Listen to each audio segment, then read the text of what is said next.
Et dernière chose que j'ai arrêté de faire et qui a mis du temps et c'est au fil des années que j'ai pris confiance, c'est d'arrêter de me sentir bizarre, zinzin ou anormale parce que je ne mangeais pas comme tout le monde, je buvais pas comme tout le monde ou je n'avais pas forcément le même rythme que tout le monde. C'est-à-dire que moi, aujourd'hui, je n'apprécie pas forcément de faire la fête 3 fois par semaine, de me coucher tard. Je préfère qu'on m'invite à manger le midi et pas le soir. Comme ça, je mange beaucoup plus léger le soir, je me couche tôt et je me sens bien mieux le lendemain. Maintenant, c'est, une image un peu de mamie, on n'est pas fun et cetera, mais j'ai appris à faire avec et à pas me sentir, coupable d'avoir ce rythme-là.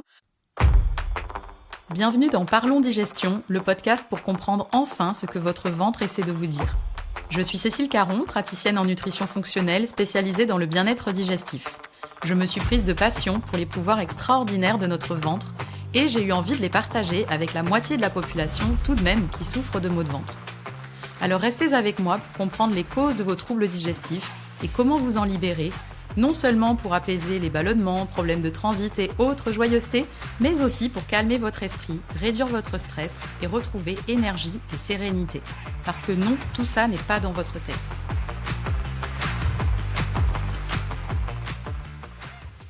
Bonjour et bienvenue dans ce nouvel épisode de Parlons Digestion. J'espère que vous allez bien. Moi, je suis ravie de vous retrouver pour ce nouvel épisode qui va être un peu plus personnel, puisque aujourd'hui, je me plie à l'exercice de vous raconter mon parcours avec les problèmes digestifs.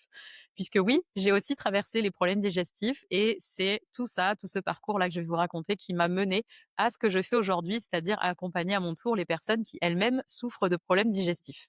Si je remonte dans l'enfance, alors aussi loin que je m'en souvienne, j'ai toujours eu une digestion fragile, capricieuse, avec des problèmes digestifs un peu occasionnels. Donc c'était pas des gros problèmes digestifs qui étaient hyper handicapants, mais c'était des douleurs au ventre et un transit qui était pas un transit de compétition, surtout quand je mangeais, un peu trop ou que je mangeais, n'importe quoi à des goûters d'anniversaire.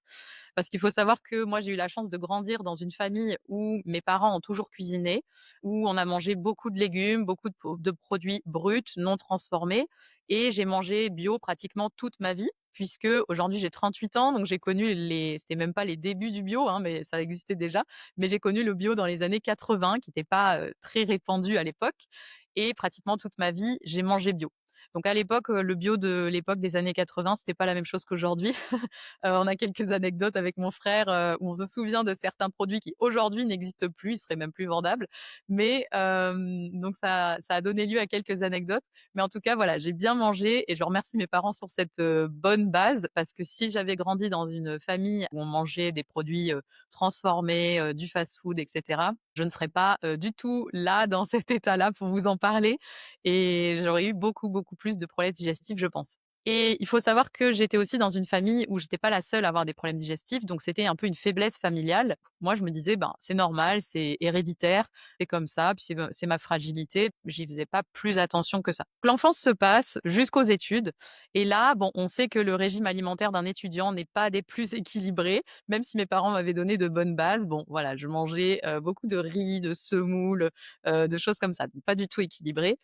Et puis le stress des études par-dessus tout ça et arrosé de soirées étudiantes, bon, ça n'a pas aidé du tout mon système digestif. Ça a déséquilibré un petit peu plus ma digestion, mais ça allait à peu près quand même. Bon, j'étais quand même quelqu'un de très, très stressé. Les problèmes digestifs n'aidaient pas puisqu'il y a un lien étroit entre la digestion et le stress et même si je me suis retrouvée, plusieurs fois à faire des malaises vagos à cause d'une mauvaise digestion, donc c'était quand même pas rien, ça allait plus ou moins.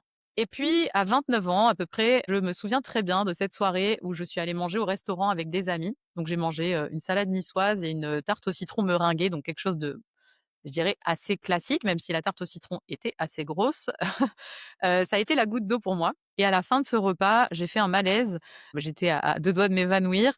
On a dû me ramener chez moi et puis là, mon transit a vraiment été perturbé pendant des semaines. J'ai pas réussi à remonter la pente et c'est resté comme ça pendant des semaines où j'étais fatiguée et à l'époque, je voyais une thérapeute pour mon stress justement, qui m'a envoyée vers une médecin et qui m'a dit: «Voilà, vraiment va voir cette médecin, elle a une vision globale des choses». Donc je suis très, très reconnaissante envers cette thérapeute et cette médecin que j'ai vue puisque ça m'a permis de pas connaître l'errance médicale et ça, je me rends compte aujourd'hui que c'est une chance puisque, ben, ça, c'était il y a presque 10 ans et cette vision, globale de la santé était encore moins répandue qu'aujourd'hui, donc j'ai eu énormément de chance de trouver cette médecin. Avant le rendez-vous, elle m'a demandé de créer un journal alimentaire pendant 7 jours. C'est un exercice, si vous avez déjà travaillé avec moi, vous savez que c'est un exercice aujourd'hui que je fais faire aussi aux personnes que j'accompagne avant de commencer, puisque dans ce journal alimentaire de 7 jours, en fait, le but, c'était de noter tout ce que je mangeais. Et donc j'ai noté tous mes repas dans le journal alimentaire pendant 7 jours. Je voulais que ce soit le plus représentatif possible, mais en même temps, j'avais pas envie que ce journal, alimentaire me fasse honte, et donc j'essayais quand même de bien manger pendant la semaine. Et je me souviens très bien, le dimanche midi, donc j'avais noté pendant toute la semaine, et le dimanche midi, mon conjoint fait un barbecue et il avait préparé des côtelettes d'agneau au barbecue avec aussi des aubergines et des courgettes grillées. Et je me souviens lui dire: «Mais non, mais tu peux pas faire ça aujourd'hui, c'est mon dernier jour de journal, alimentaire, tu vas me faire tout foirer. C'est quoi ces côtelettes d'agneau? C'est beaucoup trop gras». Bon, je note quand même les côtelettes d'agneau dans le journal alimentaire, hein, parce que j'avais noté tout ce que j'avais mangé, et le lendemain, je vais voir, la médecin. Donc elle passe, en revue le journal alimentaire, elle le balaye des yeux et puis elle lève la tête et elle me dit: «Bon, ça va pas du tout, sauf le dimanche midi avec les côtelettes d'agneau». Et là, je me souviens que mon monde s'est un peu effondré, où je me suis dit: «Mais en fait, je comprends pas comment ça se fait, je pensais bien manger, j'ai mangé des légumes tout le temps, je cuisine moi-même, c'est bio et cetera, je comprends pas». Et donc l'erreur que je faisais, évidemment, c'est que je ne mangeais pas du tout de protéines. J'en mangeais très peu, en fait. Pour moi, les protéines, c'était pas bon pour la santé, c'était pas bon pour l'écologie, donc j'en mangeais pas. Et pour moi, les protéines, en fait, c'était, protéines égale, je veux prendre du muscle. Comme moi, je ne faisais pas de sport, autre erreur, je ne mangeais pas de protéines. C'était vraiment implacable, logique implacable pour moi. Donc là, je me suis rendu compte qu'effectivement, j'avais omis les protéines, et ce, une bonne partie de ma vie, parce que ma famille faisait un peu la même erreur aussi. Donc j'ai grandi aussi avec, je pense, un manque de protéines. Et quand je suis sortie de ce rendez-vous, donc j'ai voulu tout changer d'un coup. Là, autre erreur que je ne recommande pas du tout, c'est-à-dire que je suis sortie du rendez-vous, je suis allée faire des courses et j'ai enlevé tout le gluten, tous les produits laitiers, tous les sucres raffinés, et j'ai pris évidemment tous les compléments qu'elle m'avait donnés en même temps. Donc là, ça a été un gros cocktail et un gros changement pour mon corps, très, très radical, et j'ai maintenu le cap, hein, mais aujourd'hui, je ne le recommande pas du tout, ce changement radical, et j'aurais fait autrement.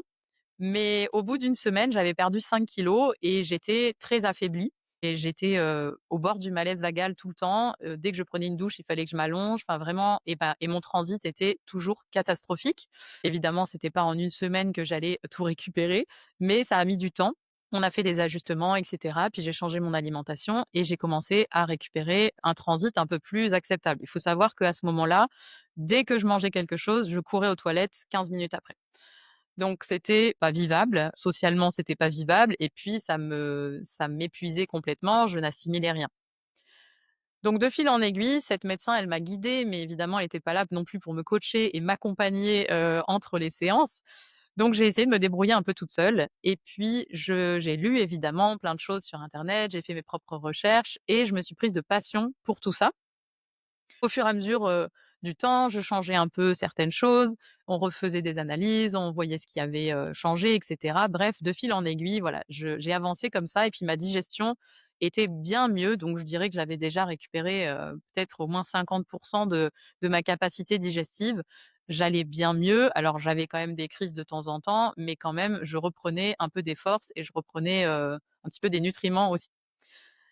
Et de fil en aiguille, j'ai voulu aller plus loin puisque ça m'a passionnée. Je me suis formée aux États-Unis en santé intégrative, parce qu'il faut savoir qu'à l'époque, j'étais traductrice, à mon compte, et donc l'anglais, c'était pas un problème pour moi, et une amie m'avait passé le livre d'un médecin, américain, qui parlait justement de ça, de la santé digestive avec une toute nouvelle vision, cette vision vraiment, fonctionnelle, globale, intégrative, et j'ai trouvé ça passionnant. Et là, j'ai cherché et j'ai trouvé un autre naturopathe aux États-Unis qui faisait une formation en santé intégrative, et j'ai suivi cette formation d'abord pour moi en me disant vraiment: «J'ai envie de plus comprendre, quoi changer et cetera. J'ai envie de comprendre», et puis au fil de la formation, je me suis bien rendue à l'évidence que finalement ça me passionnait bien plus que la traduction à l'époque, et je me suis dit: «Bon, je peux pas m'arrêter là maintenant, il faut que j'en fasse quelque chose, et j'ai envie d'aller plus loin et j'aimerais me former plus et peut-être me reconvertir».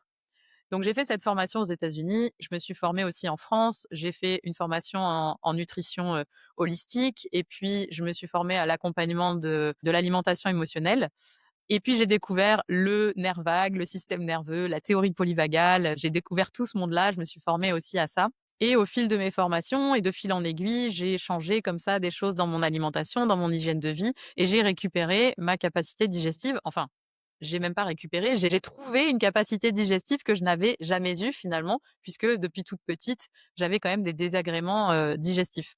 Et là, je sais aujourd'hui que la digestion, c'est plus un problème pour moi au quotidien. Maintenant, ça reste une fragilité pour moi et je sais que c'est un peu mon signal d'alerte. Si je me déséquilibre, si je fais des choses qui ne me conviennent pas, je mange des aliments qui ne me conviennent pas ou je tire trop sur la corde, et cetera, je sais que ça va s'exprimer d'abord chez moi par, des problèmes digestifs. Mais là, aujourd'hui, je sais quoi faire. Je sais, repérer ces premiers signaux et me dire: «Mmh, OK, c'est mon signal qu'il y a des choses qui vont pas et qu'il faut que je réajuste». Maintenant, n'oubliez pas qu'on est tous toujours en chemin et donc c'est pas parce qu'aujourd'hui, moi, ma digestion, n'est plus un problème pour moi au quotidien, parce que je sais quoi faire ou ne pas faire, je retrouve à chaque fois mon équilibre, que je ne suis pas en train d'améliorer encore d'autres aspects de ma santé. Ce qui m'a aidé finalement dans mon parcours, c'est de rééquilibrer mon alimentation en premier lieu et enfin de mettre des protéines dans mon alimentation. Et malheureusement, j'étais pas la seule à faire cette erreur-là, ou je suis pas la seule à la faire, puisque je vois cette erreur très fréquemment en accompagnement. Beaucoup de personnes ne mettent pas assez, voire j'ai envie de dire presque pas du tout, de protéines dans leur alimentation et mangent beaucoup plus de glucides que de protéines. Or, il faut savoir que les protéines, c'est les briques de construction de notre corps. Donc, c'est tout ce qui va nous permettre de créer et de régénérer toutes les structures de notre corps. Les muscles, les tendons, les os, de sécréter les hormones, sécréter les neurotransmetteurs et régénérer tous les tissus. Et il faut pas oublier que le système digestif, la paroi digestive, c'est un tissu qu'il va falloir régénérer en permanence. Sans oublier aussi que pour fonctionner, notre système digestif a besoin qu'il y ait des hormones qui soient sécrétées et qui envoient des signaux, notamment par exemple pour sécréter des enzymes digestives, etc. Donc tout est basé sur des protéines. Si on n'en mange pas assez, ben, c'est normal que le corps ne fonctionne pas bien. J'ai appris par mes erreurs que les protéines, c'est pas uniquement pour avoir des gros bras, c'est vraiment ça sert au fonctionnement normal, du corps.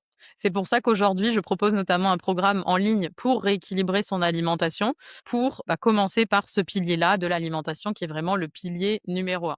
Pour terminer cet épisode, j'avais envie finalement de vous partager d'autres, enseignements que j'ai tirés de mon parcours avec les problèmes digestifs puisque, ben, vous l'aurez compris et c'est ce à quoi on pense en premier quand on a des problèmes digestifs, c'est qu'on va changer son alimentation. En l'occurrence, ce que j'ai arrêté de faire, c'est de manger que des légumes et des céréales. J'ai intégré des protéines et puis au bout d'un moment, en fait, j'ai arrêté de me concentrer que sur l'alimentation puisqu'évidemment, c'est un pilier central et c'est pour ça justement que j'ai créé le programme Fresh Start pour rééquilibrer votre alimentation puisque c'est par là qu'on commence.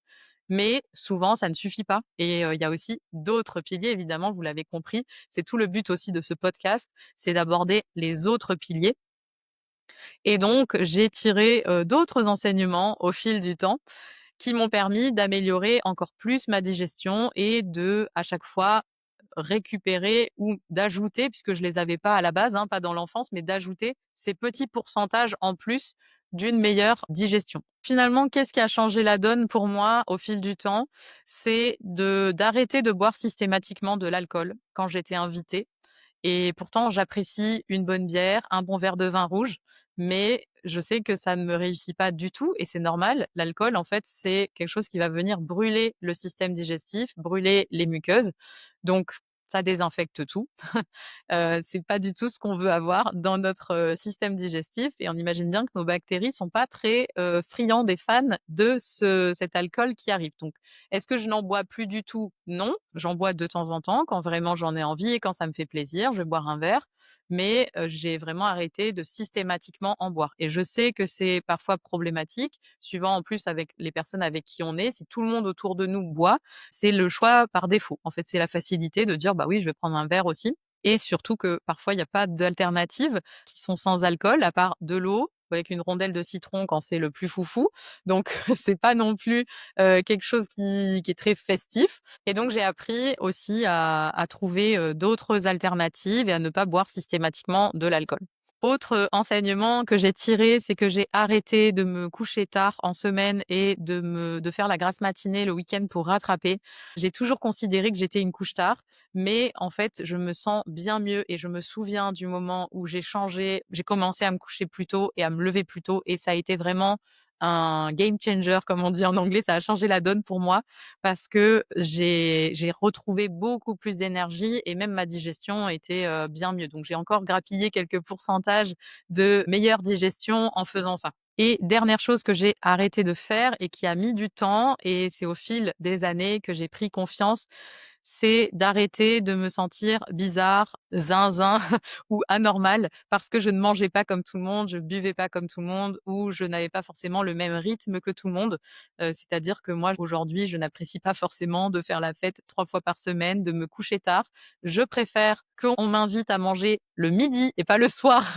Comme ça, je mange beaucoup plus léger le soir, je me couche tôt et je me sens bien mieux le lendemain.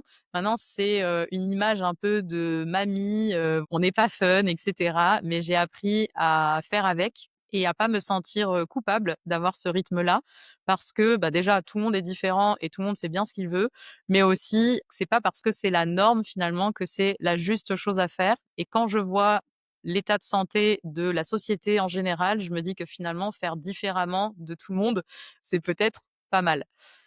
Maintenant, je sais que je suis loin d'être la seule à apprécier ce rythme de vie-là et à me sentir bien comme ça. Je sais que peut-être derrière d'ailleurs, vous qui m'écoutez, il y a peut-être une grande communauté de papis et mamies qui s'assument et tant mieux et chacun finalement doit faire ce qui lui convient et ce avec quoi il se sent bien pour prendre soin de lui. Voilà, c'est un peu mon parcours avec les problèmes digestifs que je voulais vous partager ici. N'hésitez pas à, me laisser un commentaire, si vous êtes sur Spotify ou sur YouTube ou à venir, m'écrire en message privé sur Instagram pour échanger avec moi. Si ça résonne avec, votre parcours, si vous avez rencontré, peut-être, des difficultés similaires et cetera, je serais ravie d'échanger, là-dessus et je vous donne rendez-vous dans le prochain épisode. D'ailleurs, n'hésitez pas à vous abonner à Parlons Digestion pour ne pas rater la sortie des futurs épisodes. Je vous remercie d'avoir été là, de m'avoir écouté et je vous dis à très vite.